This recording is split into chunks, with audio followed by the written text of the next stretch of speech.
A very good morning to you all from the ENCA Money Desk. I'm Arofiwa Madzena, and the 6th China International Import Expo is underway in Shanghai. For more on this, let's bring in CGTN business reporter Kaiyi. Thank you very much for joining us, Kaiyi. So let's talk about the expo that's taking place and some of the big details around it. That's right. This is actually kind of the biggest trade fair here in China and one of the biggest trade fairs around the world. And it's the first national level expo dedicated to imports.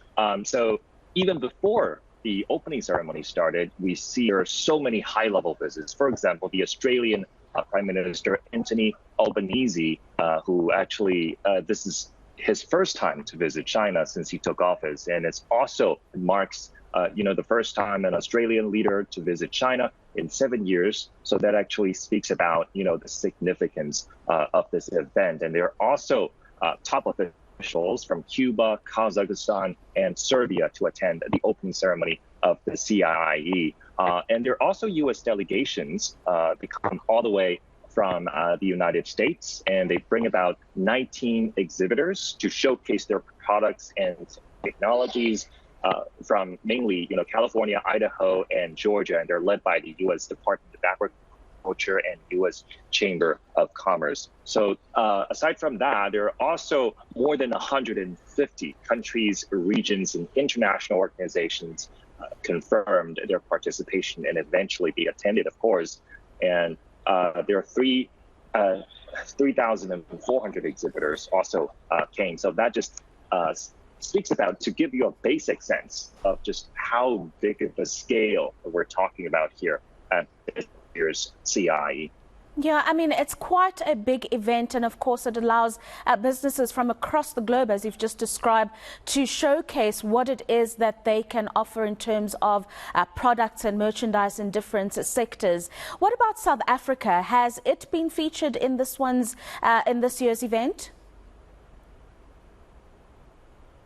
Absolutely. South Africa is actually one of the guests of honor here at this year's CIIE. And actually on the first day of the trade fair, we actually went to the South African country pavilion. We saw the presence of multiple exhibitors there. And it's beautifully decorated. I have to say, I personally really love the South African country pavilion.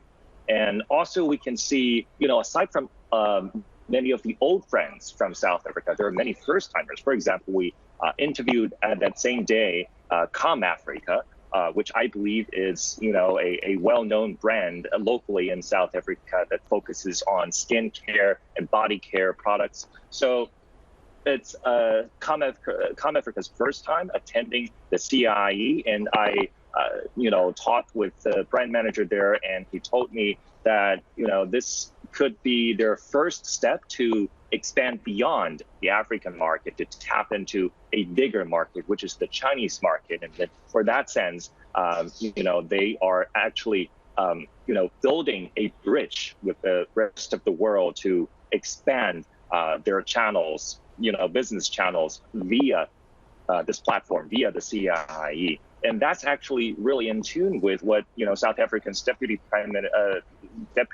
President Paul Mashatile, who said at the opening ceremony of the CIIE on November 5th, he said CIIE actually provides a unique platform for businesses, enterprises, companies worldwide to showcase their products, their technologies, and also to expand their business presence. Yeah. Meanwhile, the World Openness Index has also been released, and this measures the openness of China doing business, or economies rather doing business there, if I'm not mistaken. That's right. The index you just mentioned, it got released also on the first day of the China International Import Expo.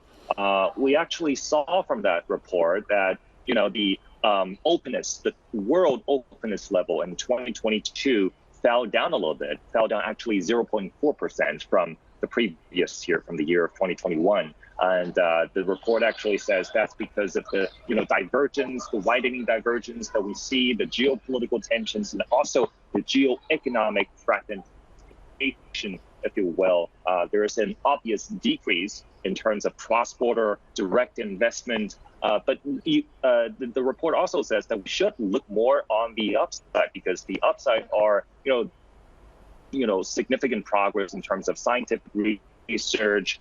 There are also digital intelligence, artificial intelligence. I guess, we cannot, say anything about progress without talking about artificial intelligence in terms of like ChatGPT, all those leapfrogs progress, and also green development, sustainable development. So all those progress on multiple fronts, they're actually kind of balance out those negative effects. And that's why this report, and also on that press conference, the officials actually said the world need to work together despite all the differences. We need to meet each other halfway so as to maintain and expand world opening up. And that's a big part of why this China International Import Expo is for.